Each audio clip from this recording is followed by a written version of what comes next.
Buenas tardes a todos, gracias por venir y bienvenidos al Salón de Actos del Instituto de Estudios Alto Aragoneses para esta conferencia que va a servir de clausura al ciclo sobre educomunicación en museos.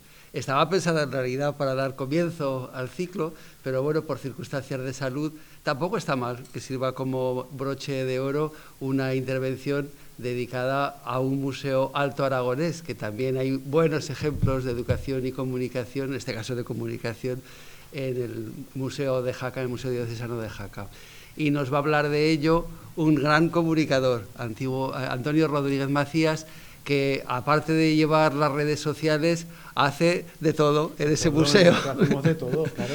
Y es experto sobre todo en estas labores de interpretación y comunicación. Así que os dejo con él y gracias a todos por la asistencia, tanto los que estáis presencialmente como los que lo veáis a través de la grabación. Todo. Bueno, pues muchas gracias. Lo primero, por supuesto, muchas gracias por venir. En primer lugar, por supuesto, tengo que agradecer también, ¿no?, esa confianza que se ha puesto en mí a la hora de hablar sobre la comunicación y la difusión del patrimonio a través de las redes sociales e Internet, ¿no? Y tomarnos como ejemplo, ¿no? Un pequeñito museo ahí encima, en la montaña, ¿no?, en Jaca, que tenemos lo que tenemos, ¿no?, y el museo es lo que es, pero que sirvamos como ejemplo es un lujazo y es un honor. Y desde aquí quiero empezar agradeciendo también a Borja, a Borja Aso por meternos en su tesis como ejemplo de buena praxis, ¿no? Es una medallita que nos ponemos, ¿no?, y que estamos muy orgullosos y muy contentos. Dicho esto, ¿cómo hemos cambiado, ¿no?, en los últimos 15 años, ¿no? Recuerdo cuando en el año 2008 apareció en mi vida una especie de web que te permitía, muy sencillita, ¿no?, una web personal que te permitía sintetizar un poco lo que había por entonces, que era el blog, Fotolog y MySpace, ¿no? Estas cosas mejor suenan un poco a chino, pero esa página se llamaba Facebook. Y uno que ya había andado unos cuantos kilómetros, ¿no?, y que se encontraba o tenía cierto desarraigo de amistades, ¿no?, debido a los diferentes lugares en los que había vivido, los que he vivido, veía las bondades de tener esa comunicación y tener esa conexión con amigos de la infancia, con amigos de la carrera o con amigos que por una cuestión o por otra pues ya no tenía cerca, ¿no? Para mí esa ha sido la grandeza de lo que conocemos como Web 2.0, el permitirnos esa comunicación que, siendo de una generación que nos hemos movido tanto, pues tan necesaria, ¿no? Nos despegamos un poco de lo que era el teléfono que teníamos en casa antes y ya tenemos un abanico de posibilidades delante que es tremenda, ¿no? Hoy me dirijo a vosotros, a vosotras, ¿no?, a los chicos y chicas también de ese máster de letras, ¿no? La mayoría de nosotros, en lo que a lo mejor os voy a contar cosas que os pueden sonar a hebreo. Pero quiero poner en contexto también un poco quién soy y quiero contaros un poco cómo he llegado aquí, cómo estoy ahora mismo en el Instituto de Estudios Alto Aragoneses, un 26 de mayo de 2022, un chico que ha nacido en Jerez de la Frontera, ¿no? Entonces yo creo que también es importante un poco que me conozcáis, ¿no? A mí me gusta mucho la historia, y me gusta mucho la historia y la historia del arte. De hecho, es lo que estudié en Granada, pero siempre me han atraído mucho el tema de las nuevas tecnologías. Yo recuerdo cuando en el año, sería 1995 o 1996, tengo ya una edad, un amigo del instituto me mostró por primera vez una cosa que aparecía en el ordenador y que se llamaba Internet, ¿no? Y de repente tú le dabas al ratón y te parecía ahí una información que dices tú, pero de verdad, ¿no? Una cosa curiosa, una de las primeras páginas a la que entré, sin saber lo que me dedicaría más tarde, fue la página vatican.va, que era la página del Vaticano. Entré y de repente ves eso y dices, madre mía, estoy comunicándome con el Vaticano de verdad, ¿no? Esa inquietud, ¿no?, que te pilla ya con esa edad, ¿no?, además te hace acercarte un poco también al funcionamiento de esas herramientas, ¿no? Un amigo de ciencia, podemos decir, ¿no?, te trae un programita que se llama el Dreamweaver, que es un programa para hacer páginas web y con esto los archivos FTP. Bueno, un lío que de ese momento pues hace que te atraiga, ¿no?, el hecho de manejar estas herramientas, ¿no? Aunque hay que decir que, bueno, que todo se ha simplificado ahora muchísimo. Me acuerdo también cuando en el año 2003 yo volví de Erasmus, estuve en Francia y apareció ya una primigenia versión de lo que ahora, por ejemplo, es Wix o One-to-One, ¿no?, que son cosas para hacer páginas web, que se llamaba GeoCities.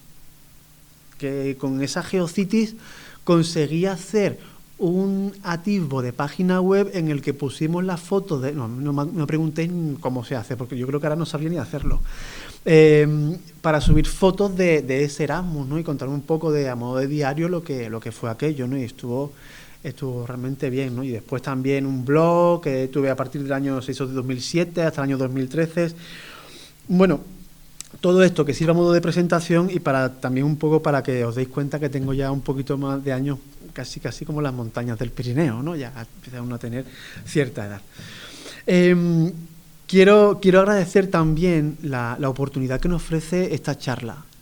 Nos ofrece la oportunidad de hacer una cosa que no hemos hecho en estos 12 años del museo, debido a la operativa, digamos, del museo tangible. Esa parada y ese análisis de lo que han sido 11 años de redes sociales. No lo habíamos hecho hasta ahora.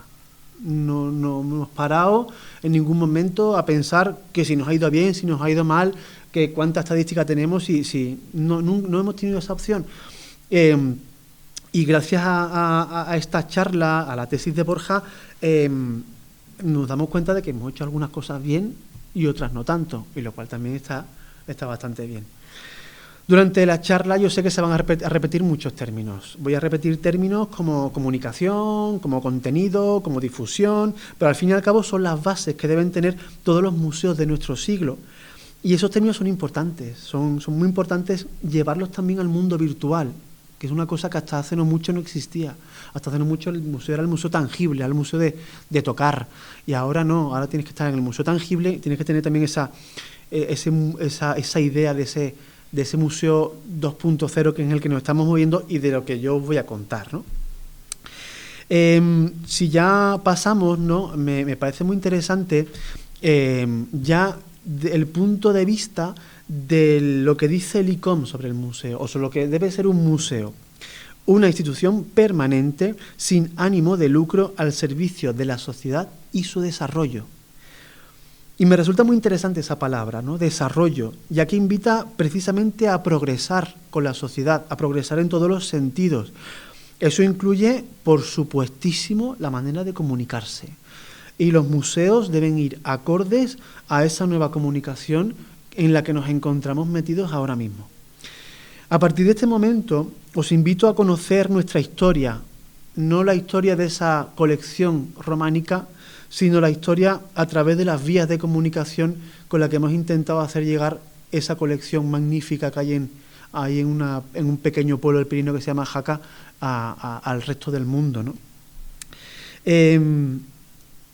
Vamos a empezar por el principio, eso sí, vamos a empezar por el museo tangible, el museo que podemos tocar, dar a conocer un poco lo que tenemos, ¿no?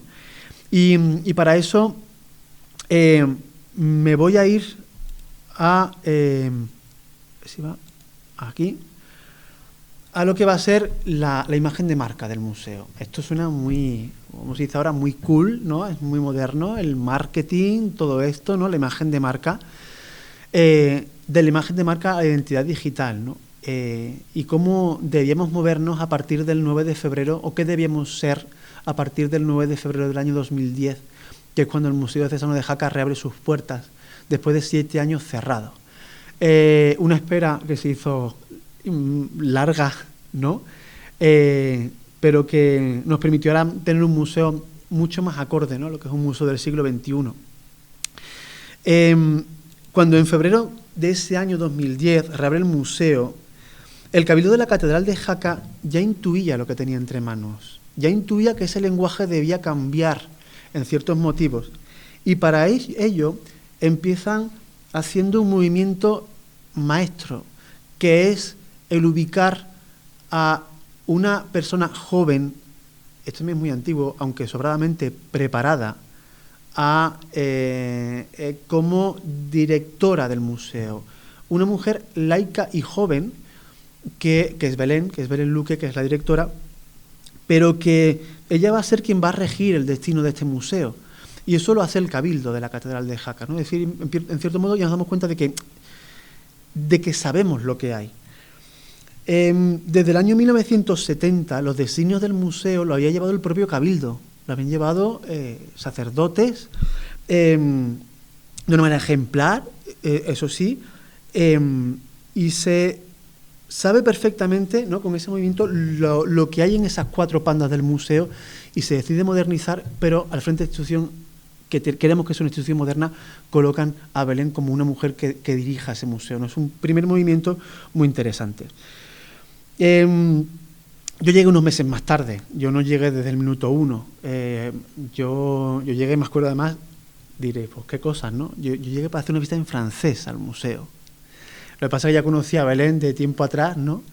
Y confió en mí, y para mí es un honor y un orgullo, ¿no?, que una persona como Belén pues confíe en ti para hacer un montón de cosas, ¿no?, que es lo que estamos haciendo o lo que intentamos hacer, ¿no? Aún así, con respecto a la comunicación web de ese museo, el museo, la web del museo la seguía rigiendo el Cabildo, la sigue rigiendo el Cabildo. Esperemos que pronto cambie, esto es noticia de última hora, ¿vale? Esperemos que prontito tengamos la página, una página yo creo que también necesaria del museo, pero no nos daba lo suficiente esa página del Cabildo para lo que queríamos contar. Pero vamos a seguir con el museo tangible. ¿Qué es lo primero que se os viene a la cabeza cuando yo os digo, o tenéis delante un cartel que pone Museo Diocesano? Las cosas, por suerte, han cambiado muchísimo, pero muchísimo. Pero hasta hace no mucho pensar en un museo diocesano era pensar en un museo religioso, ¿no? Un museo en el que tenemos principalmente casullas, mitras, ¿no? Y entonces eso puede ser que a mucha gente, os voy a contar, nos sigue pasando en el museo, el museo, que tenemos la colección que tenemos, cuando uno se pone en la puerta, mucha gente todavía sigue entrando, lo que digo, miran las tarifas, ¿no?, y dicen, ¡buah!, para ver casullas y mitras voy a entrar yo aquí, ¿no? Y se van, ¿no? Da una rabia, porque tendrán ganas de decirle, pero ¿sabes lo que hay aquí dentro? No lo sabe, ¿no? Y te da rabia el no poder contestar y decirlo, ¿no? Pero es un hecho preconcebido que tenemos, ¿no? Y lo tenemos ahí en la mente, ¿no? Eso del Museo Diocesano. Pero con respecto a la marca, vamos a cambiarla. Y Belén lo tenía claro. Y entonces cambiamos y utilizamos 3 letras, MDJ. MDJ, y una de las primeras cosas que me dijo Belén cuando hablé con ella, ¿no?, me dijo que en su idea se resumía muy bien esas 3 letras, porque suponía entender que no solo era Museo Diocesano de Jaca, sino que era Museo de Jaca. Y eso lo remarcó y me encantó, ¿no? Un museo para que la gente de Jaca se sienta orgullosa, un museo de la diócesis de Jaca y que sea lugar identitario de la historia de nuestra región. Una cosa muy bonita. Pero aún quedaba un detalle. ¿Qué contiene el museo? ¿Qué tenemos en el museo? Pues una de las mejores colecciones de uno de los estilos artísticos más atrayentes que se conocen, el románico. A la gente que le gusta el románico, le encanta, le fascina el románico. Es un estilo enigmático, donde los haya que engancha y que atrapa. Ya tenemos imagen de marca, seguimos, MDJ, arte románico. Y esa idea además permitiría retroceder un siglo. A mí me encantó porque volvemos atrás, damos la vuelta, porque enlazamos con la tradición museística de Jaca directamente cuando le añadimos eso de arte románico. En el año 1934, igual hay mucha gente que no lo sabe, en Jaca hubo un museo. Ese museo es del año 34, como les digo, y era el Museo Románico de Jaca, que se ubicaba en el convento de las Madres Benedictinas, y que la pieza estrella de ese museo fue el sarcófago de la infanta Doña Sancha que hay allí. Es decir, en parte damos la vuelta y volvemos un poco a los comienzos de lo que era esta tradición museística de Jaca, ¿no? Ya tenemos el cartel, ya está. el cartel en la puerta ya está. Ahora solo falta que venga la gente a entrar y que lo conozca, ¿no? Pero ahora viene el siguiente paso, la web 2.0, el mundo virtual. El no disponer de una herramienta como una página web completa, gestionable y con un contenido acorde a la colección, nos permitió empezar, en cierto modo, la casa por el tejado. Tampoco era nada realmente extraordinario, ni éramos unos iluminados, nada más lejos de la realidad. Un dato. La estadística de museos y colecciones museográficas del Ministerio de Cultura del año 2008, último periodo en el que se tienen datos oficiales, indica que existían en España 1.560 museos. De ese total, el 72,2%, es decir, no todos, afirmaba tener una página en Internet, aunque hay que precisar que en muchos de esos casos eran páginas web que no eran propias, sino incrustadas en otra página web. De hecho, si nos metíamos hace unos años en las páginas web de los grandes museos estatales, nos íbamos directamente a la página del Ministerio de Cultura. Y dentro de la página del Ministerio de Cultura estaba esa página, ¿no? Y luego, una cosa muy curiosa es que un porcentaje considerable simplemente disponía de una página web como una mera página informativa. Simplemente, ya está, ¿no? Un poco de dónde estamos, quiénes somos y ya está, ¿no? Por lo tanto, en el año 2011, en el MDJ, nos enfrentamos directamente a la web 2.0 como herramienta plenamente controlable por un equipo en imagen y contenido. Aquel término de la web 2.0 la realizó un divulgador, que lo tenemos aquí, he sacado la foto, bien majo, se llama Timo Riley, ¿no? Que es un divulgador, un activista en defensa del software libre, en el que lo que nos decía básicamente es que ya no tenemos un mensaje unidireccional. Cuando llegan las redes sociales, tú dejas de ser simplemente un espectador y pasas a formar parte del proceso comunicativo de todo, de las redes sociales. Esa es un poco la grandeza y también la debilidad de las redes sociales. A partir de ahora te pueden contestar. Cuidado. Antes no. Antes si querías ir el proceso participativo no existía. Tú si querías contactar con el Prado tienes que llamar por teléfono o tienes que mandar en el mejor de los casos un email. Pero a partir de este momento con las redes sociales ya no, con esta web 2.0 en la que nos movemos ya no. Entonces eso da la opción, como decimos, a ese usuario, a ese desconocido, bajo un seudónimo, ¿no?, de opinar, por lo que hay que tener mucho tacto, puesto que esa imagen de marca que hemos hablado anteriormente puede subir o bajar a golpe de clic, tal cual. El prestigio o el alcance de una publicación o de una idea está en el dedo índice de personas que no conoces. Es también un hecho muy interesante el que la vida de nuestro museo desde su reapertura haya ido precisamente en paralelo con la aparición y desarrollo de estas redes sociales. Por suerte, cuando empezamos la andadura por las redes en el museo éramos, como yo digo, jóvenes e inconscientes, ¿no? Pero teníamos las ideas muy claras.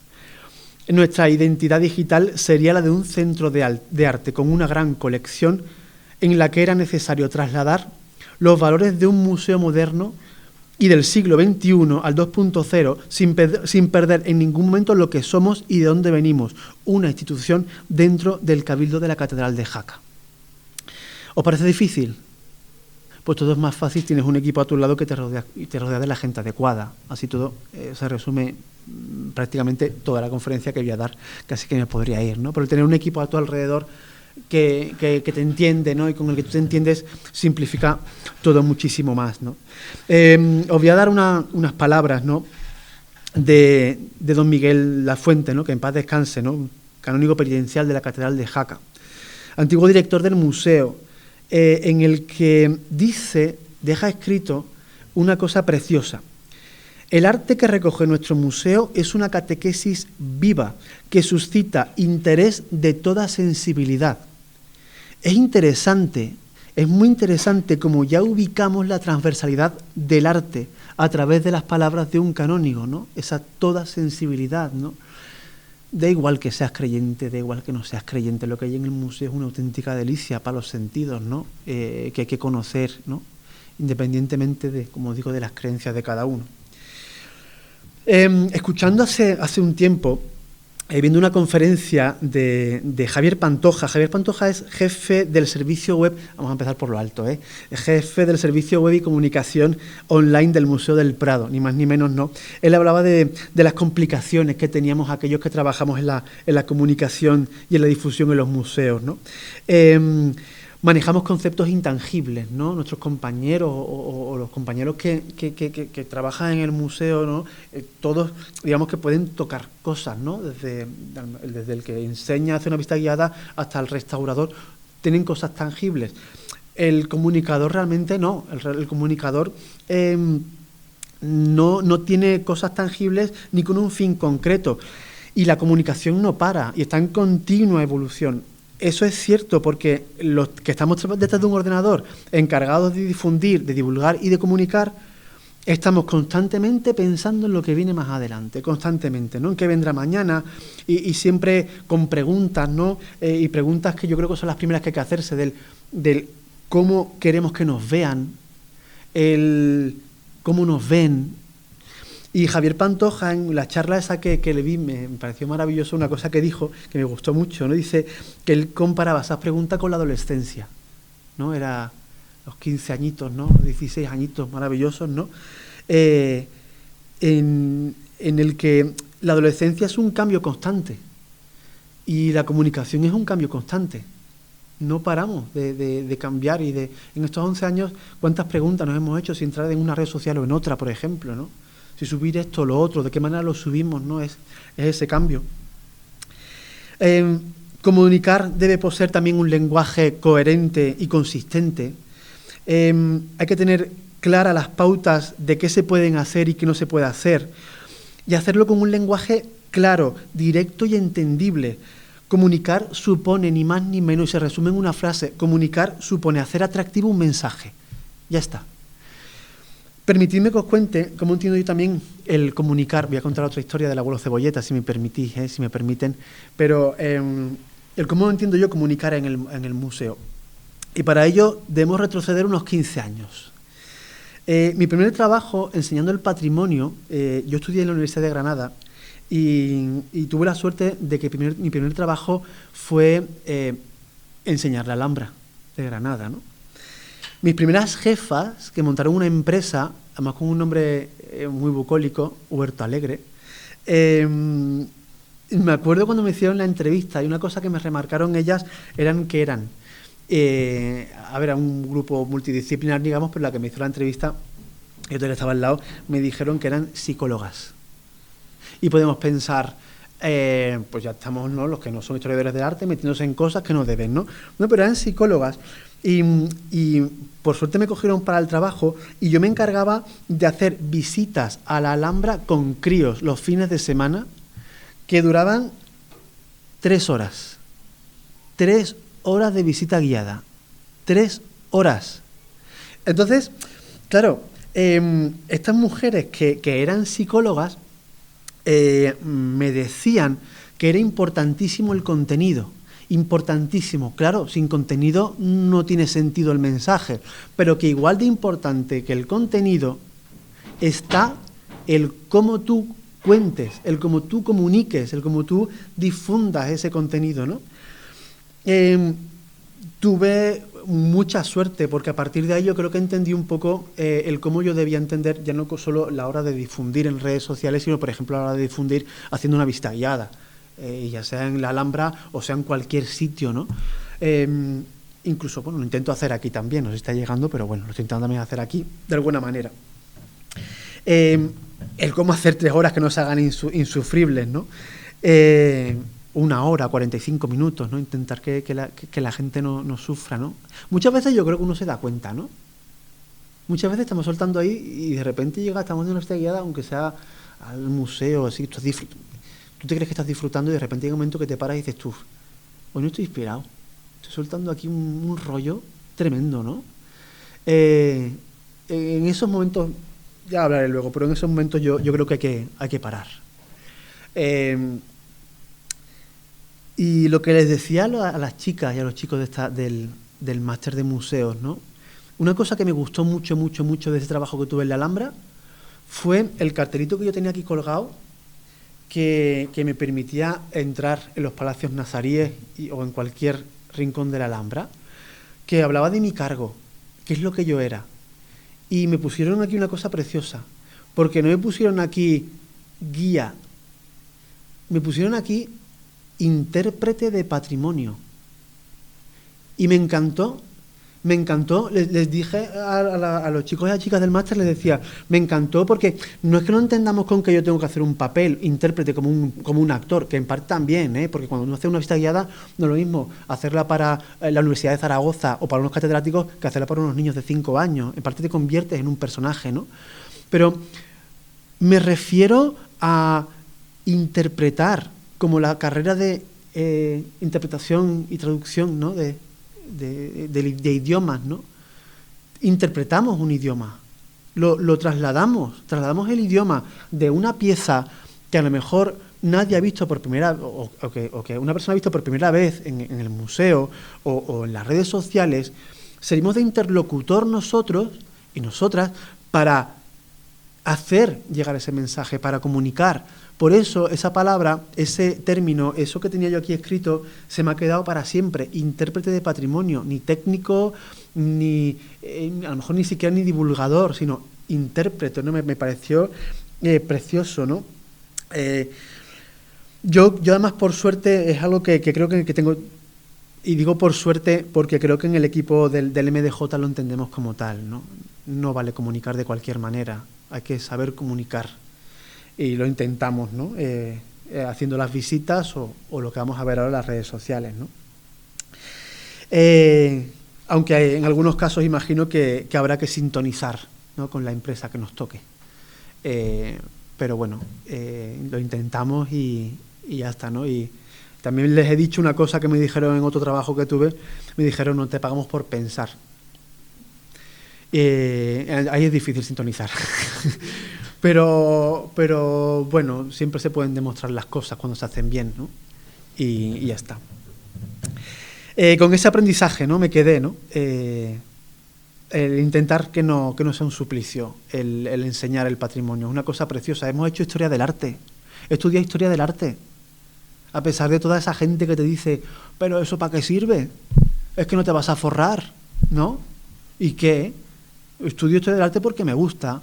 Y tengo la suerte de trabajar en una cosa relacionada con lo que he estudiado. No lo voy a disfrutar, pues lo voy a disfrutar todo lo que pueda, ¿no? Y eso es lo que se intenta siempre manejar o cuando utilizamos una herramienta como esta, ¿no? Como lo que vamos a empezar ya a hablar, ¿no? Vamos a hacer un pequeño recorrido en estos 11 años, ¿no? Cómo hemos entendido cada una de las redes sociales a las que nos hemos enfrentado, literalmente enfrentado, porque cuando ha sido una red social nos hemos enfrentado a ella, nos hemos sentado, merece la pena, no merece la pena, qué es lo que vamos a contar, qué es lo que no vamos a contar. Pero yo creo que hay una cosa que siempre es importante con respecto también a lo que vamos a hablar, ¿no? Contenido. No nos vale, desde el Museo Ciudadano de Jaca no nos vale subir por subir. Para subir por subir no subimos nada, ¿vale? Porque interesa el dar a conocer, ¿no? Que es lo que, al fin y al cabo, de eso se trata también el tema del comunicar, ¿no? Y empezamos con la primera red social. ¿Os suena, no? ¿No la conocéis? El dueño tiene un poquito de dinero, ¿vale? El Facebook fue el 8 de febrero del año 2008 cuando Facebook lanza su versión en español. 2008, Han pasado ya unos cuantos años, parece que fue ayer. Datos de 346.000 cuentas abiertas en diciembre del año anterior habían pasado a 4 millones. 4 millones, en nada. No era por entonces, ni mucho menos, esto también es interesante, la primera red social en número de usuarios, ya que la primera red social era, no sé si la conocéis, sorpresa, 20. yo creo que a los chicos y las chicas que hemos estado conversando antes en el máster son jóvenes hasta para Twenty. Yo ya Twenty no lo utilicé por cuestiones de edad. y Twenty, ya les digo, fue la primera, la red social más potente en aquel momento. El 1 de junio del año 2011, un año y 4 meses después de la reapertura, el MDJ, el Museo Diocesano de Jaca, inicia su andadura en Facebook.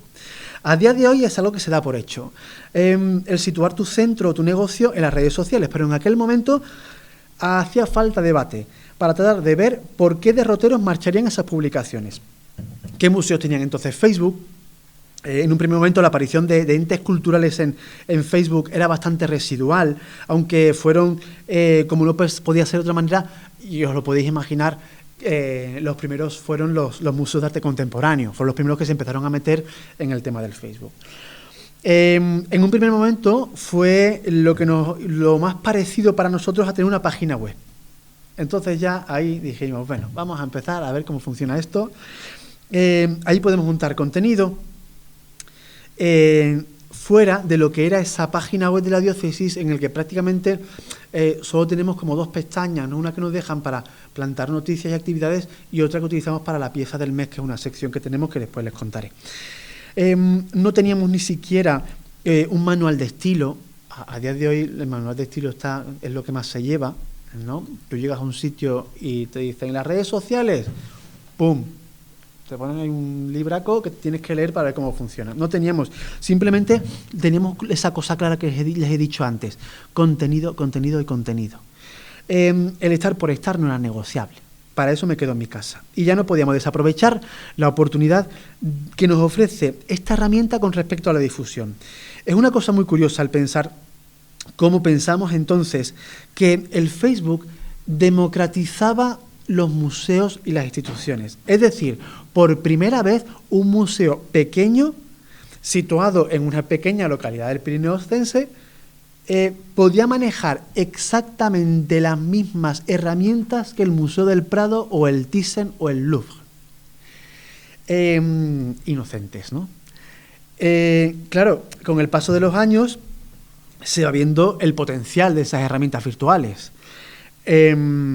Los grandes museos empiezan a tener la capacidad de modificar su estructura personal organizativa del museo tangible solo para tener equipos humanos destinados a la difusión y a la comunicación, ¿no? El Museo del Prado, nosotros en el museo somos 3.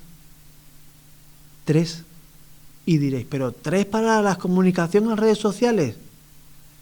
3 para redes sociales, 3 para vender entradas. Bueno, también tenemos ahí a Encarna, que diríamos que es la 4ª mosquetera. Pero 3 básicamente para todo. Es decir, ya volvemos un poco a esa idea bucólica de que las herramientas son las mismas, no lo son, ¿no? Pero bueno, de hecho, el término community manager nos lo llevamos un poco a risa. Pero lo bueno también, ¿sabéis lo que es? Que al ser 3 en buena sintonía, vamos todos a una. Entonces es más fácil también cuando te conoces tan bien y hay esa predisposición que hay en el museo, pues enseguida es fácil ponerte de acuerdo. El caso es que también esa oportunidad que tenemos de beber o de tener tan cerca en cuanto a herramientas a los grandes museos nos permite beber de ellos. Entonces, nos permitía lanzar etiquetas, ¿no? Las almohadillas famosas, ¿no? Y luego también vimos una cosa que nos gustó mucho, y es la interacción con la gente, lo que nos escribían, lo que nos contaban, ¿no? Esa idea, enseguida pillamos el gustillo a que nos comentaran, porque tenemos los mejores seguidores del mundo, ¿eh? Ahora que me están grabando, que lo sepan, ¿no? Pero hemos tenido mucha suerte y esa interacción nos gustó desde el principio. Y empezamos a movernos mediante secciones. Hacemos secciones. Todos los meses de septiembre decimos, ¿este año qué hacemos? De secciones, ¿no? Y empezamos a buscar cosas por ahí interesantes, ¿no? Incluso hicimos una de, no sé si está bien decirlo aquí, ¿no? Que lo he hecho antes por cuestiones de imagen, ¿no? Hicimos una sección que fue un pasapalabra. que con términos románicos, con el rosco y todo, ¿no? Que decíamos, a ver si no nos van a coger aquí ahora, ¿eh? Nos van a decir que de dónde vais, ¿no? Y entonces empezamos a sacar secciones, ¿no? Y en Facebook la primera que lanzamos fue Enigma MDJ. El Enigma MDJ era básicamente utilizar un detalle de una pieza e invitar a los seguidores a decirnos de qué pieza se trataba. Fue una copia también literal de Una cosa del Prado. Lo copiamos tal cual. Pero que nos sorprendió gratamente, que nos gustó, nos encantó, porque resulta que tuvo muy buena acogida y fue un punto de inflexión. Porque la gran diferencia con el Prado es que el Prado, las obras de arte son obras universales, las conocemos todos. Todos podemos decir que si me ponen un detalle del Jardín de las Delicias del Bosco, me lo sé, pero a nosotros no.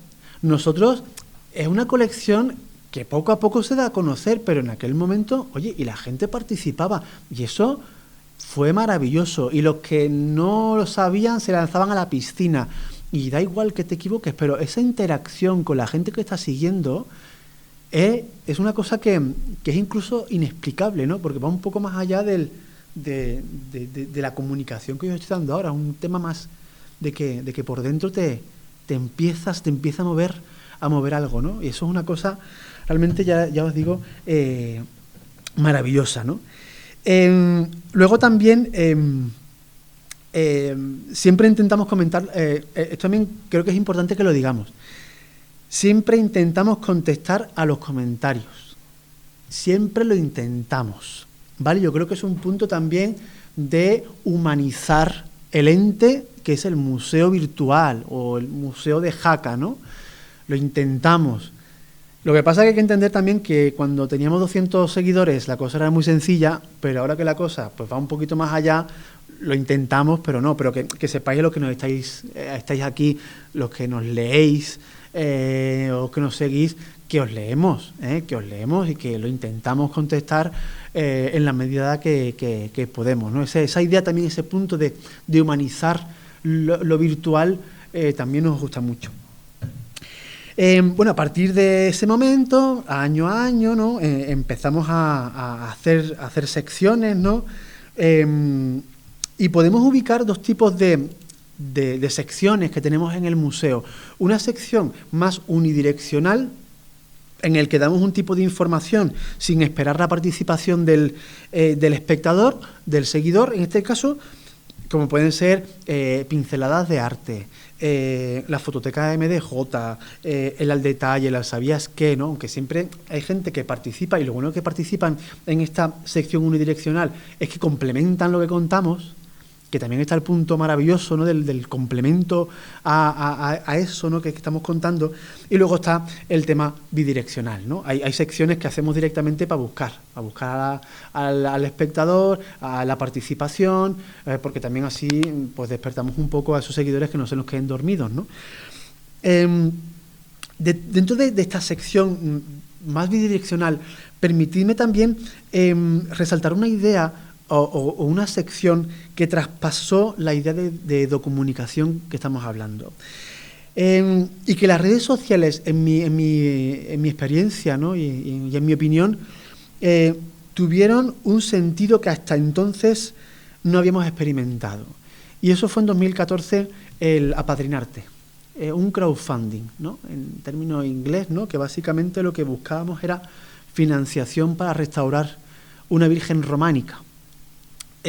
La acogida fue impresionante por parte de los seguidores, la difusión que tuvimos ya en medios de comunicación, ya sobre el papel, ya no solo sobre la pantalla de nuestro móvil o de nuestro ordenador.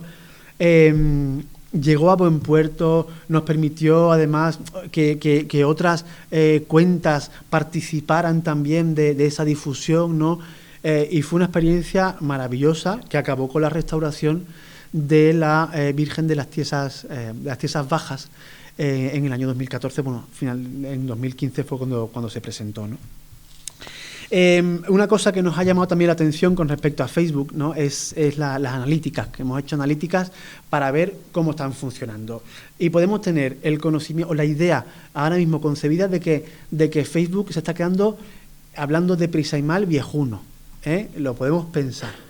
Facebook sigue funcionando. Sí que es verdad que si vemos aquí las estadísticas, entre 18 y 24 años la cosa va regular, pero que a partir de los 25 años hasta los más de 65, Facebook sigue funcionando y la gente sigue participando. Por lo tanto, es una red social con una vigencia que para nosotros, mientras la tenga y nos funcione como nos funciona, seguiremos sin duda utilizando. Vamos a la siguiente red social, Twitter. Esa fue la segunda a la que entramos, un año más tarde, ¿no? La red llamado de microblogging, que al contrario de lo que podemos pensar, esos en aquel momento 140 caracteres, hoy 280, hacen que sea realmente atractiva esta red social. Twitter es el caso más claro del funcionamiento de una red social, en mi opinión, porque si tú publicas algo en Twitter y le gusta a un seguidor que tiene 20 seguidores y él te retuitea, básicamente estás multiplicando por 20 el alcance de tu publicación. Es una regla de tres muy básica. Seguramente los algoritmos y demás, esto de la gente que sabe, va más allá, pero básicamente es eso, ¿no? Tengo un seguidor, me retuitean, él tiene 20, he multiplicado por 20 el alcance. Y así encima, de aquí hay uno que tenga 1000, pues se multiplica exponencialmente, ¿no? Creo que además que hablar de Twitter es un tanto hablar de la red social seguramente más polémica, ¿no? Es la red social más conflictiva, podemos pensar, ¿no? Fijémonos cómo esta red social se ha convertido incluso en una herramienta de comunicación de poder político. Un tuit malentendido puede suponer una caída tremenda en bolsa. Y bueno, en mi opinión es una red social que, hablemos de ella, a mí me gusta mucho, ¿no? Como digo, podemos entender que es la más conflictiva, como repito. Tened cuidado en Twitter, ¿no? Una recomendación, ¿vale? Tened en cuenta lo que tuiteáis, porque el día de mañana, si sois famosos y famosas, os van a sacar los tuits antiguos, ¿vale? Cuidado, que la gente tiene mucho tiempo. Aquí tenemos del año 2011, el actual presidente del gobierno tuiteó en 2011 que se comió una pizza magnífica en un restaurante y la gente no para de recordarse. A ver, os digo una cosa, para los seguidores de este señor, creo que la pizzería Una Rosa, vamos, que para arriba, la publicidad que le hizo, impagable, ¿no? Pero es un tema muy curioso, ¿no? Como actualmente se dedican, si os convertís en gente famosa, os sacarán, o sea, que ir borrando poquito a poco aquellos, ¿vale? Y así ya, si os hacéis famosos, ya solucionado en ese sentido. Con respecto a lo que es esta red social, me gusta sobre todo lo que subyace en un Twitter cultural como el que hay ahora mismo. En ese sentido, es una herramienta en la que entramos directamente en una activa comunicación entre instituciones.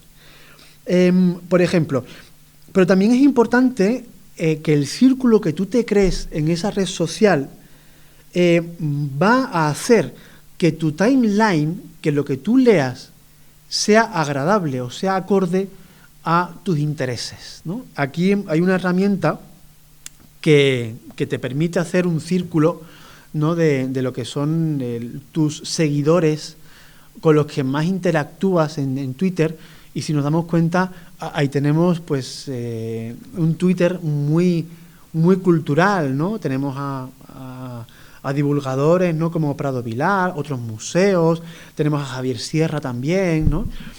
Entonces, si nos hacemos esos, mejor dicho, si seguimos a ese Twitter cultural, tendremos una red social muy interesante. Dicho esto, como os digo, es una red social en la que nos permite entre instituciones también movernos. Hay dos momentos, uno que creo que ya no está, o por lo menos yo creo que hace un par de años que no se hace, que es el llamado el hashtag #AskACurator, es en inglés, ¿no? Que viene a ser algo así como el pregunta al conservador, ¿no? En el que se permitía durante una semana a la gente, a los tuiteros, preguntarle a los trabajadores del museo cosas curiosas del funcionamiento del museo. Podía ser de la colección o de cómo hacemos visitas, lo que fuera, ¿no? Y durante un tiempo tuvo bastante vigencia y fue muy curioso la aceptación y cómo funcionó. Y luego está la Museum Week. La Museum Week es una semana, si no me equivoco, creo que es en marzo o abril, en el que cada día se saca una temática y en la que las instituciones, los museos, nos ponemos en contacto con otros museos, ¿no? y les preguntamos, ¿no? el cómo funcionan y demás, ¿no? Luego dicen también de Twitter que con respecto al marketing puro y duro, se habla de la red social con más enganche entre la marca y el cliente potencial. Entonces hay que tenerla siempre en cuenta, a pesar de esa fama, como decimos, que ha adquirido actualmente Twitter, ¿no? Simplemente he puesto aquí unos ejemplos de algunas cuentas que me gustan, pero también hay una cosa que me gusta mucho de Twitter, que son los hilos. ¿Qué es un hilo? Bueno, cuando proyectamos un tweet, tú tienes 280 caracteres. Eso no pasa en Facebook. Tú en Facebook pones directamente la entrada que necesitas y ya está. Entonces, los hilos, en lo que consiste un hilo de Twitter, es que tú planteas un tweet y a continuación vas rellenando la información mediante otros tweets que se van enlazando entre sí y al final cuentas una historia que te vas leyendo poco a poco. Entonces, claro, frente a la parrafada de Facebook, que sabemos que el tema de leer últimamente lo llamamos regular, a pesar que hay libros maravillosos actualmente, pero el tema de leer, regulín, claro, Twitter te ofrece ese dinamismo, ¿no? A la hora de la lectura, ¿no? Tweet a tweet se te marca una historia. Y hay tuiteros actualmente que ya también traspasan la red social, por ejemplo, el barroquista, ¿no? Que incluso sale en la televisión, en programas de divulgación, que actualmente podemos ver incluso en la 2. Y si me lo permiten, yo hay dos que recomiendo. Uno es el Museo de Cádiz, por razones obvias, ¿no? Porque tira la tierra. El Museo de Cádiz me gusta mucho porque le da el puntito de, como se dice en mi tierra, de malaje a la hora de divulgar. Tiene su punto de humor de Cádiz, él o la community manager del Museo de Cádiz, y lo podéis seguir, pasaréis en algún momento algún buen rato. Y luego está Pedro Torrijos. Pedro Torrijos es un arquitecto. Es un arquitecto que a través de hilos te cuenta historias de la historia de la arquitectura y te lo hace de una manera muy dinámica. Y todos los jueves, hoy, ya le decía también a los chicos del máster antes, también les decía, digo, yo ahora cuando llegue a casa, cuando acabe, me meteré en el Twitter, porque todos los jueves él lanza una almohadilla, un hashtag que se llama La Brasa Torrijos. Y es tremendo, ¿no? Las historias que nos cuenta y demás. Si os gusta además la arquitectura, os va a interesar muchísimo, os va a gustar esta manera también de divulgar, ¿no? En este caso no de un ente, sino de una persona que es simplemente Pedro Torrijos, ¿no? Este arquitecto.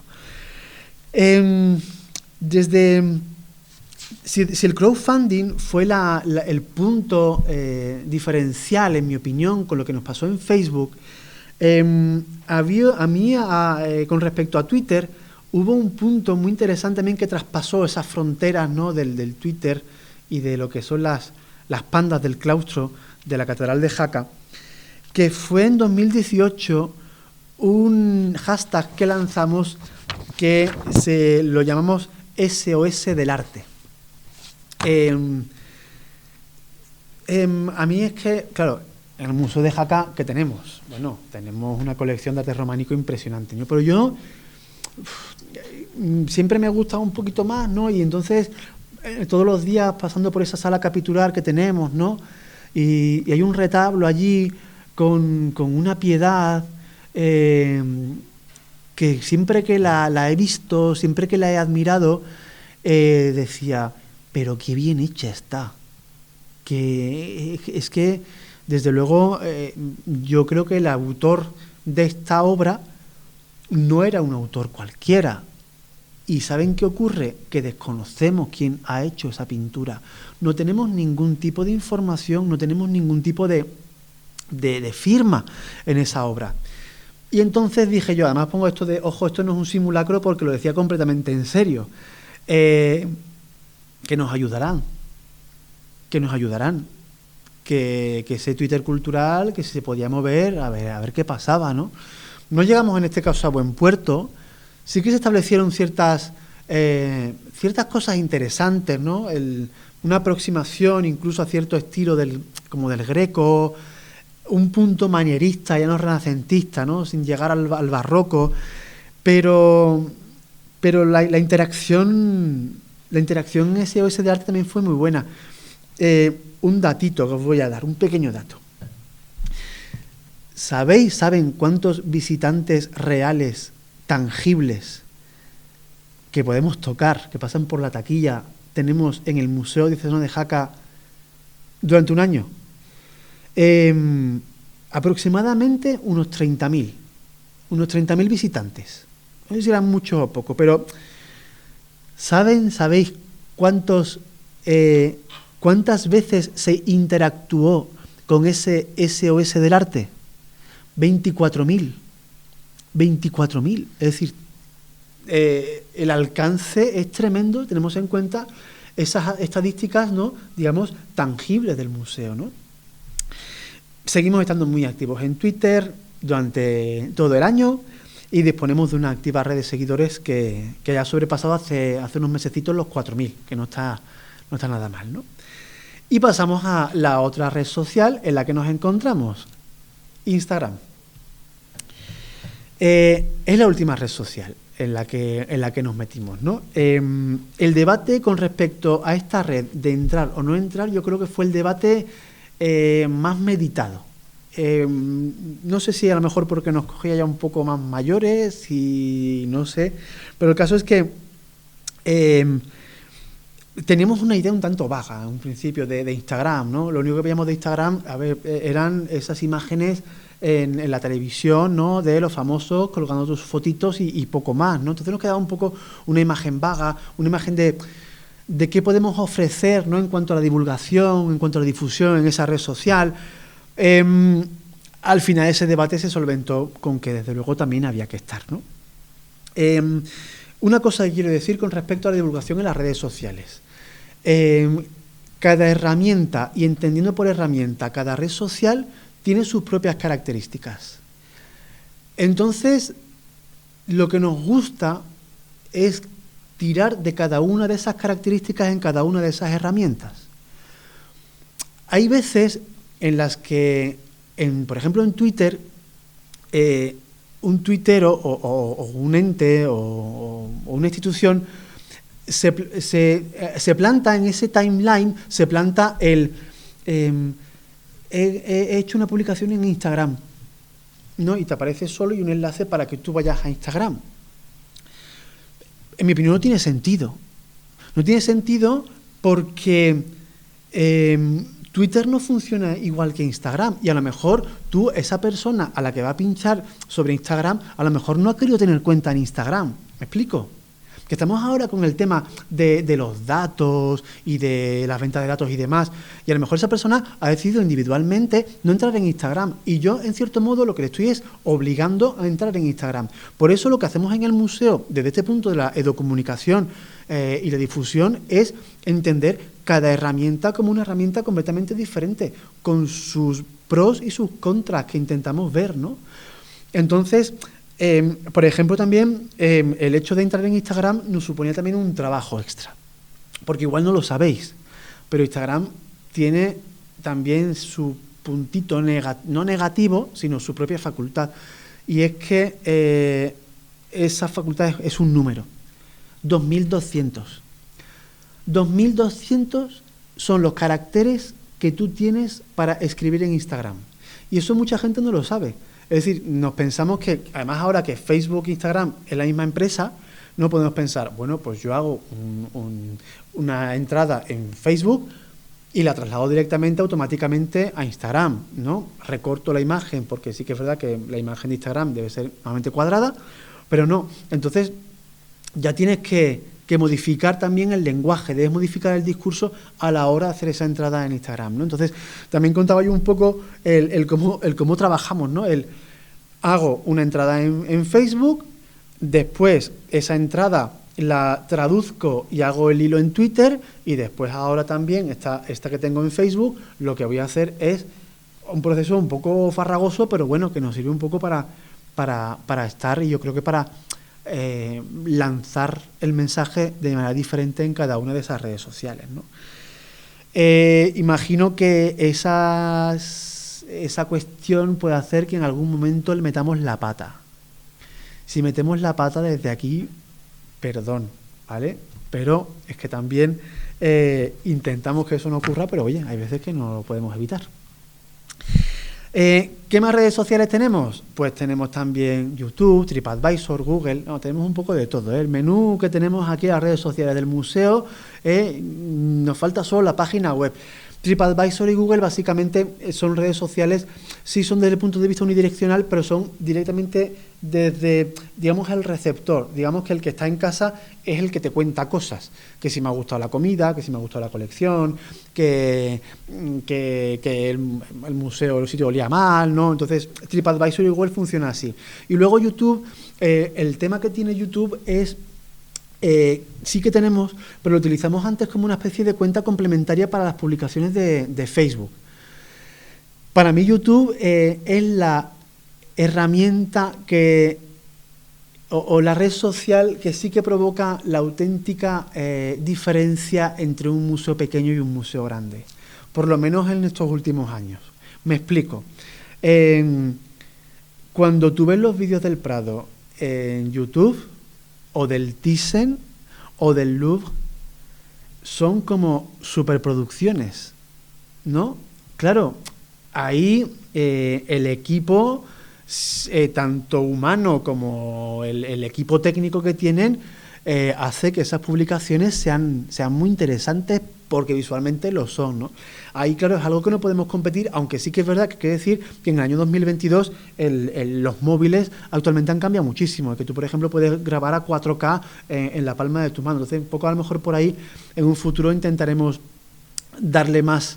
Igual nos convertimos en youtubers también, ¿no? Que se va muy de moda ahora el tema de esa red social, ¿no? Y dicho esto, habiendo puesto un poco encima de la mesa cómo funcionamos y sobre qué redes sociales trabajamos, vamos a entrar en el quid de la cuestión. Lo que está esperando mucha gente, que imagino que nos está leyendo, y es cómo solventar el conflicto, porque lo hay y mucho.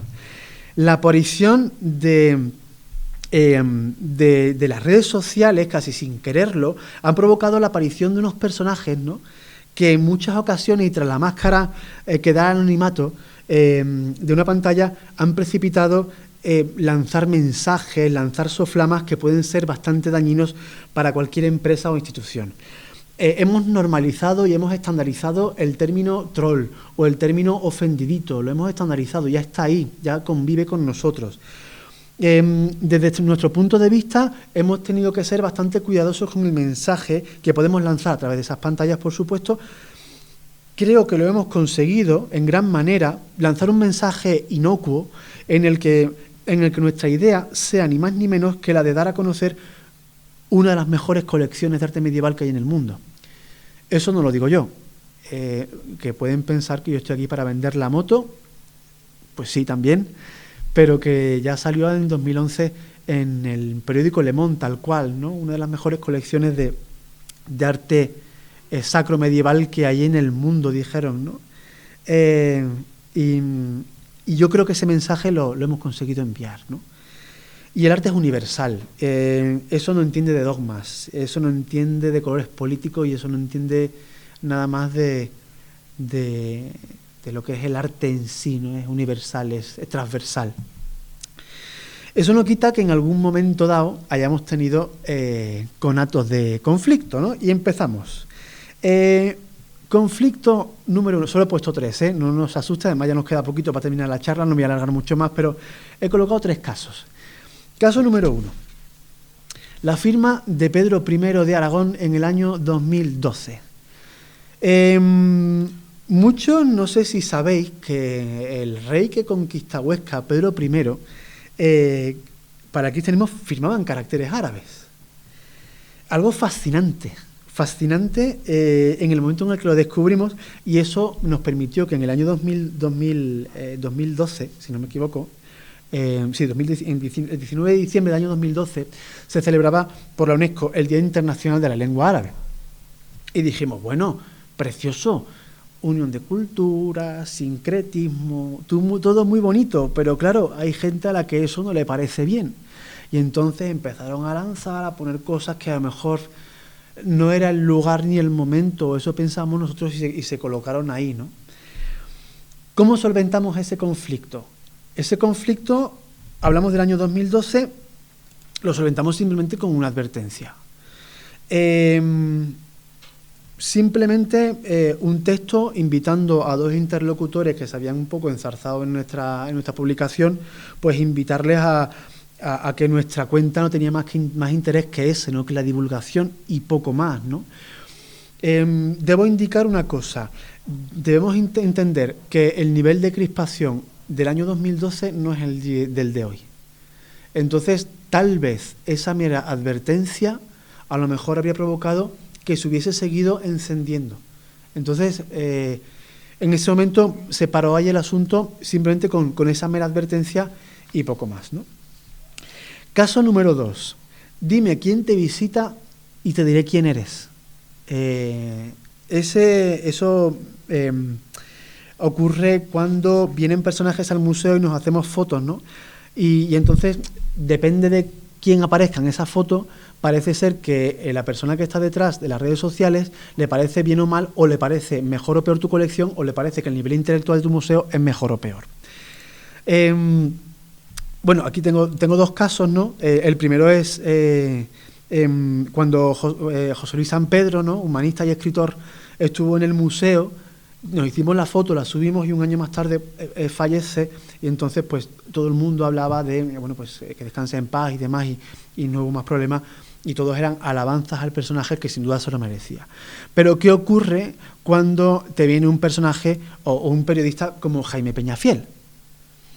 No sabemos por qué, hay gente a la que no le parecía correcto que subiéramos una foto de Jaime Peñafiel. Es un personaje que era bastante habitual en aquel momento en la prensa del corazón, sobre todo en Telecinco, todo esto, y entonces, claro, pues la gente pues ya enseguida te lo calificaban, ¿no? Yo no voy a hacer yo no soy quien, ni es el momento en esto aquí ahora para hablar del currículum de Jaime Peñafiel, pero es uno de los periodistas con más renombre, aunque en sus últimos años haya salido en estos programas de televisión con mejor o peor acierto, pero tiene un currículum también bastante interesante, ¿no? Pero nos convertimos prácticamente sin quererlo en porteros del museo, ¿no? Es decir, si va Jaime Peñafiel, no me interesa, no voy, ¿no? José Luis San Pedro, bien, ¿no? Y entonces, yo no sé hasta qué punto ese interés, ¿no? En denotar quiénes somos, ¿no? Con respecto, en este caso, a quien te visita, ¿no? ¿Qué pienso yo? Pues no lo sé. O sí lo sé. Un ejemplo que tengo aquí, ¿no? Hace unos meses, Pilar Rubio subió una foto a Instagram. ¿Sabéis quién es Pilar Rubio, no? Su marido futbolista, ¿no? Bueno, que se juega en París, ¿no? Pues subió una foto en Instagram y hubo cierta polémica porque esa foto simplemente era una foto en el Museo d'Orsay. Y entonces se le empezó a llenar los comentarios de pero qué cazurra, que ya era hora, pero hay que ver, ¿no? Y entonces se establece también un debate en el que es bueno o malo que vaya Pilar Rubio al Museo d'Orsay y lo publicite. Ojalá no publicitara Pilar Rubio. A ver, el Museo Eterno de Jaca tiene 7,1 millones de seguidores en Instagram. Con que solo uno de esos seguidores llegue al Museo d'Orsay, pague la entrada y quién sabe, a lo mejor tal vez lo disfrute, es perfecto el mensaje, ¿no? Creo, ¿no? No lo sé, es que ya digo que esto es un debate que a lo mejor daría para otra charla en otro momento, pero bueno, que ahí está, ¿no? Y luego vamos al último caso, que es el que yo he titulado Tesis, yo sé más que tú. El caso es que hace un par de años en las redes planteamos y subimos, como hicimos en otras ocasiones, diferentes teorías sobre una pieza que existe en el museo, que es el Capitel del Sátiro. Una pieza que al encontrarse fuera del contexto original resulta complicada su lectura y hace que hoy día dispongamos de diferentes teorías con respecto a su autor, la ubicación, ¿no? Prácticamente un poco todo, ¿no? No sé si os he contado, creo que no, pero en ningún momento pretendemos nosotros dar dogma de fe, no es nuestra intención. Nuestra intención es la difusión, nuestra intención es poner encima de la mesa del espectador las diferentes teorías, ¿no? Y volvemos también a hablar de que estas teorías no son nuestras, estas teorías son de gente que podemos estar de acuerdo o no podemos estar de acuerdo, pero son teorías un poco avaladas, ¿no? Con mayor o menor destreza, y que merecen el mayor de nuestros respetos cuando la persona que lo ha lanzado o lo ha hecho tiene, podemos decir, incluso sólidos argumentos, ¿no? Y se trata de un nombre de respetado. Obviamente, si la teoría es que la catedral de Jaca la han hecho los extraterrestres después de hacer las pirámides de Egipto, ¿no? Que les cogía de camino, obviamente esa teoría no va a entrar, ¿no? Pero entonces ponemos sobre la mesa un poco esa idea, ¿no? Incluso la catedral de Jaca actualmente, ¿no? La catedral de Jaca actualmente tiene un debate encendido precioso, ¿no? Con respecto a la fecha de cuándo se construye, ¿no? La catedral, cuándo se levanta, ¿no? Y no somos nosotros quienes hablamos de esas teorías, no somos nosotros quienes las lanzamos, sino gente que tiene el mayor de nuestros respetos, y son esas teorías que ponemos encima de la mesa para que dentro de X tiempo, tal vez, ¿no? Esa gente que estudie el arte, ¿no? Pues empieza a tirar de esos hilos, y quién sabe si a lo mejor tal vez nosotros no llegamos, pero esos sí que llegan, ¿no? Para el futuro. Básicamente, el resultado de esas teorías que lanzamos con respecto al Capitel del Sátiro derivó en que, bueno, yo tengo la posición de la verdad y los demás no tienen ni idea, y bueno, se empezó todo a encender muchísimo, debates ya que incluso en algún momento se encendió bastante, y yo debo decir que fue mi compañera Alodia quien hizo esa entrada, y que lo que hizo fue una entrada magnífica, fue un resumen sobresaliente de las diferentes ideas plasmadas de ese capitel, ¿no? De las diferentes teorías. Viendo que se encendía mucho, ¿qué es lo que hicimos? ¿Qué solución lanzamos? Al día siguiente lanzamos una especie de post de perdón y disculpa, que no sirvió para nada. No sirvió absolutamente para nada. Incluso lo llegamos a tomar, el debate que estuvimos en el museo, lo llegamos a tomar incluso como una especie de ataque a la institución por ciertas cosas que se dijeron, pero la mejor solución que tomamos fue la de no comentar nada más, ¿no? Hacer un poco de silencio, esperar que la llama se bajara, y fue esa última solución, ¿no? La primera advertencia, ¿no?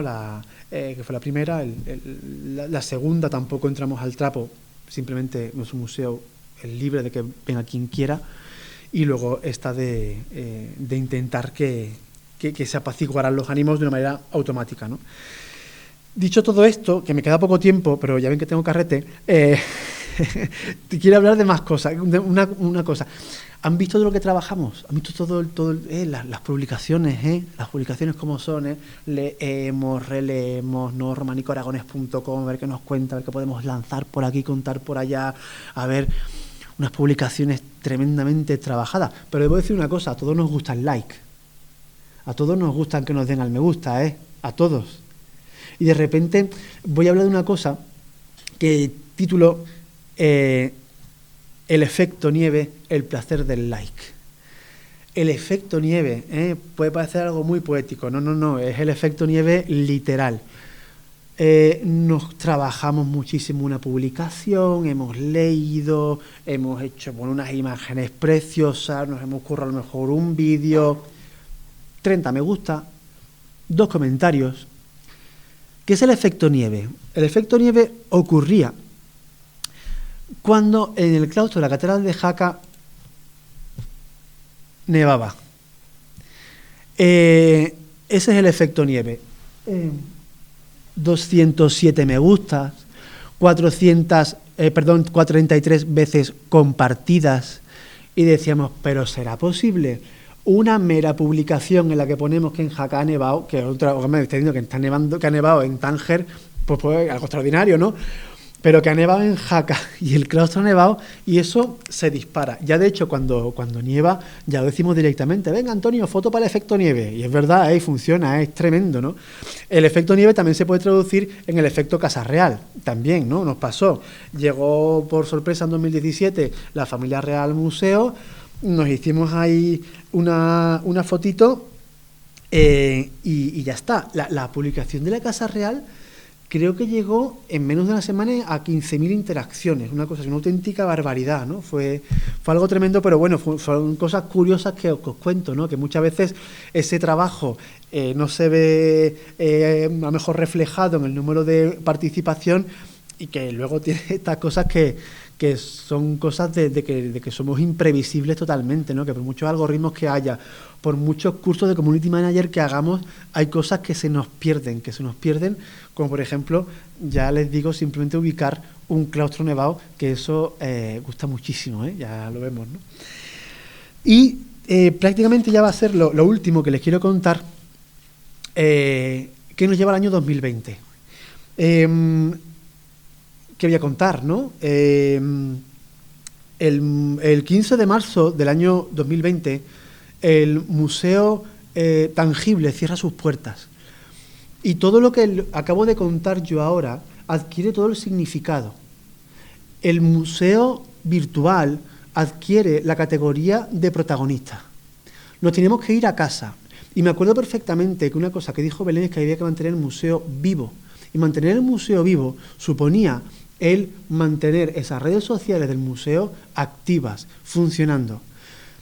Se nos ocurrieron diferentes cosas, encerrados en casa uno se empezaba a volver un poco loco, y a mí se me ocurrió una idea que fue lanzar, a mí me gustan mucho los videojuegos, que estos que tienen puzzles y demás me encantan. Y digo, bueno, pues ¿qué vamos a hacer? A ver qué se me ocurre. Y se me ocurrió a mí una historia que a algunos se pegó un susto tremendo, porque esa historia, además el hashtag fue MDJ-domicilio, fue el contar que unos hackers habían llegado al museo, habían cambiado todas las claves y que teníamos que adivinar, nos iban a dar unas pistas, ¿no? Siempre con respecto al patrimonio, a lo que tenemos, y que con esas pistas nos darían los números para volver a tener las claves, y si no, lo que iba a pasar es que se iba a lanzar el sistema antiincendios del museo, una historia, una película de telenovela turca tremenda, ¿no? Pero la respuesta fue maravillosa. La respuesta, yo estoy muy orgulloso de ese MDJ a domicilio que tuvimos, ¿no? Porque hizo que nos sintiéramos muy queridos, ¿no? Y esa gente de, ¡ay, qué susto nos hemos pegado!, ¿no? ¿Cómo puede ser? No seáis tan malos, ¿no? Pues la respuesta fue increíble, y desde luego esperemos que nunca volvamos a tener que utilizar ese MDJ a domicilio. Ojalá, ¿no? Ojalá ese sentido en el que el museo virtual adquiere la categoría o el primer puesto en cuanto a museo virtual o museo tangible nunca vuelva. Pero bueno, esa experiencia ahí está. Sí que debo disculparme por si alguien nos está escuchando, nos está viendo, que en ese MDJ a domicilio sí que es verdad que me pasé un poco con el nivel. Saben que cuando jugamos a un videojuego tenemos el nivel fácil, intermedio o difícil. Creo que nos pasamos un pelín, pero bueno, lo que yo creo que aprendimos un poco todo. Yo también aprendí muchísimo con respecto a nuestro propio patrimonio, ¿no? Porque siempre es una labor de aprendizaje, el difundir, el divulgar. Yo aprendo muchísimo, aprendo constantemente, aprendo a manejar las herramientas, pero aprendo también lo que tenemos entre manos, la colección, aprendo sobre la catedral, ¿no? Y yo es una suerte que tengo, yo lo he repetido, creo que la palabra, más que difusión y demás, la palabra que he repetido es suerte. La suerte de trabajar donde trabajo, con quien trabajo y que me permiten hacer cosas como esta, ¿no? Quiero ya concluir, ¿no? Porque ya se nos ha echado el tiempo encima. Creo que es una, como decía al principio, una suerte tremenda el que seamos puntita del iceberg de casos de buenas prácticas, ¿no? Con respecto a la comunicación en los museos, ¿no? El habernos dado cuenta de que esa comunicación funciona y que por pequeño que sea el sitio en el que espero algún día esos chicos, esas chicas que hablaba en el máster de museos, podáis ejercer, nunca dudéis que un mensaje bien comunicado es sinónimo de éxito. Dejadme un último caso, que sí que es verdad que tengo aquí la conclusión, porque para mí es un caso de éxito. El Castillo de Cadrete. El Castillo de Cadrete tuvo además fue una chica que trabajó con nosotros en el museo, llevó las redes sociales durante un tiempo. Y en poquito tiempo el número de seguidores no fue algo exagerado, pero funcionó muy bien. Y cambiaron el equipo de divulgación de ese Castillo de Cadrete y la cosa empezó a decaer. ¿Y dónde está el éxito en la divulgación? ¿Dónde está el éxito en la comunicación? El éxito en la comunicación está que yo, una persona que soy de Jerez de la Frontera, que trabajo en el Museo de Jaca, ahora mismo yo sé que hay un castillo fabuloso cerca de Zaragoza, en Cadrete, que se hizo en época de Abderramán III y que merece la pena ir a conocer. Ahí está esa grandeza, ¿no? Y para mí eso es el éxito también en las redes sociales. Olvidarnos de números, olvidarnos de cuántos nos siguen, ¿no? Sino simplemente que eso que comuniquemos lo comuniquemos bien y que la gente nos conozca, ¿no? Borja dio un dato en su tesis, también que eso sí un poco para chulear, ¿eh? Esto es una cuestión que, si me permiten, es un asterisco nota a pie de página. En esa tesis, Borja dijo algo así como que no nos podíamos comparar con grandes instituciones como el número de seguidores, como por ejemplo el Museo del Prado, pero dijo algo así como que el nivel de interacción porcentualmente del Museo Diocesano de Jaca con respecto al Museo del Prado era más alto. ¿Qué? Yo me voy ya más contento que para qué. También hay que entender, y les decía a los chicos, que divulgar es un proceso creativo. Y que también es importante entender eso. Y la importancia de rodearse de buena gente. Rodearse de gente que entienda que cuando tú no tienes un buen momento, esa creatividad no va a fluir, no va a funcionar.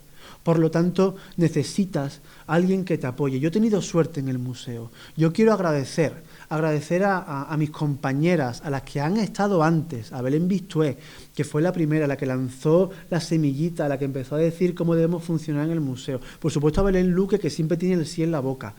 Quiero agradecer a Alodia, agradecer a Cris, que cuando yo estaba en momentos bajos, en los que no me he sentido con fuerzas o con ganas de divulgar, de plantar nada en las redes sociales, han estado ellas, me han echado un capote y mucho más. Agradecer también a los becarios, a las becarias que vienen al museo, que vienen con las pilas cargadas, que nos enseñan. Esa es una palabra muy interesante que nunca hay que dejar. Nos enseñan, aprendemos nosotros de ellos y de ellas cuando vienen, que nos dicen, hay que estar aquí, por esto o por lo otro. Muchas gracias por estos 10 años en los que habéis estado ahí. Muchas gracias a Jesús Pedro, ¿no? También por permitirme contar esta historia. Agradecer a Borja porque sin él no estaríamos aquí. Agradecer a tanta gente que seguramente no sería justo. Por lo tanto, todo lo que se sienta dolido, todo el que ha trabajado a mi lado o del que yo haya podido aprender, si no les menciono, decirle que muchísimas gracias, ¿no? y que es un placer y un honor. Y también, ya que estamos, también agradecer a la primera labor de difusión que se ha tenido aquí en este país con respecto a lo que es, en este caso, el románico que tenemos aquí, que es Antonio, porque el románico aragonés, sin duda, para mí podríamos establecerlo como el padre, ¿no? O la página web, ¿no? La madre de todo esto que viene después, ¿no? Seguramente aprendemos a divulgar gracias a divulgadores, ¿no? Y esperamos que los futuros divulgadores aprendan a divulgar también con nosotros, ¿no? Sin más, decirles que muchísimas gracias a los que están aquí, a los que van a verlo vía online, y no sé si hay algún tipo de pregunta, alguna duda, pero eso, que muchísimas gracias, ¿vale?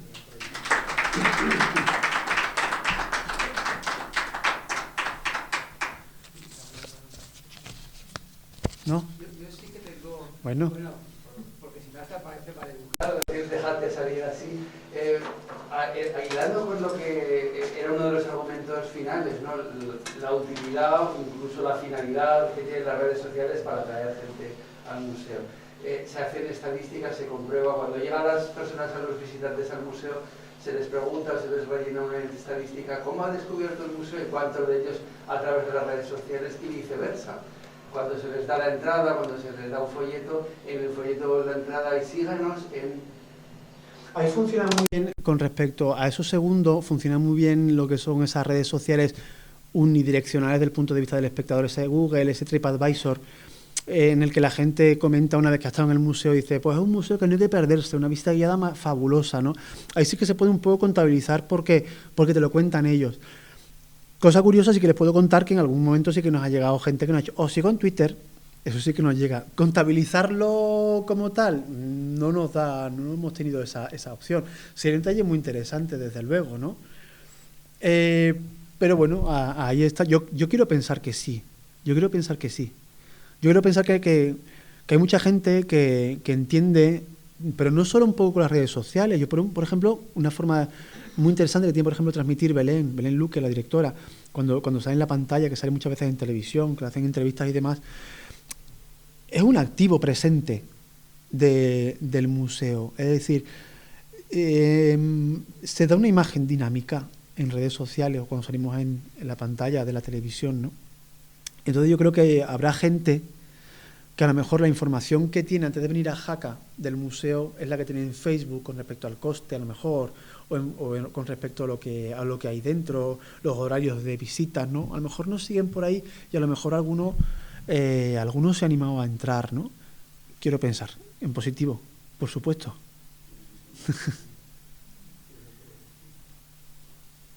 ¿No? Pues muy bien, pues nada, pues muchísimas gracias.